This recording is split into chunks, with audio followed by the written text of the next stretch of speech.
Welcome to A1 TV Telugu news. నేను భువన. Details చూద్దాం. గ్రామాల సమస్యల పరిష్కారమే గ్రామ సభల నిర్వహణ ముఖ్య ఉద్దేశం అని జిల్లా కలెక్టర్ అభిలాష అభినవ్ అన్నారు.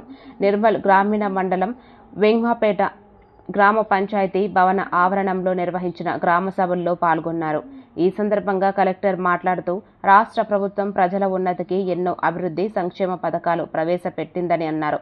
మహిళలకు ఉచిత బస్సు ప్రయాణం, సబ్సిడీ గ్యాస్ సిలిండర్, 200 యూనిట్ల ఉచిత విద్యుత్, రైతు భరోసా, నూతన రేషన్ కార్డుల, ఇందిరమ్మ ఇండ్లు, పింఛన్లు తదితర ఎన్నో పథకాలు ప్రవేశపెట్టిందని, దీని ద్వారా ఎందరో మంది ప్రజలు లబ్ధి పొందుతున్నారని అన్నారు.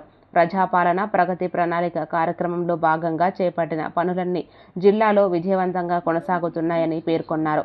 ఈ గ్రామ సభల్లో డిపిఓ శ్రీనివాస్, తహసీల్దార్ ప్రభాకర్, ఎంపీడీఓ శ్రీనివాస్, వ్యవసాయ మార్కెట్ కమిటీ చైర్మన్ భీమరెడ్డి తదితరులు పాల్గొన్నారు.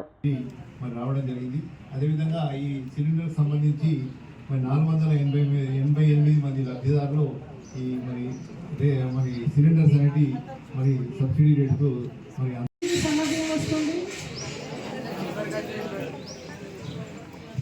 ఎందుకు ఇది ఎవరిని ఇస్తారు అంటే వాళ్ళు మిమ్మల్ని పిహెచ్సిలో లేకపోతే మీ ఊర్లో వచ్చి ఒక క్యాంప్ చేస్తారు.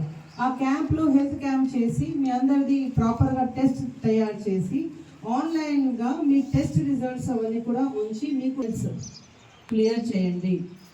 మీ గ్రామ పరిసరికి శుభ్రంగా చేయండి. మీ మున్సిపాలిటీ ఉంటే మీ మున్సిపాలిటీకి శుభ్రంగా చేయండి.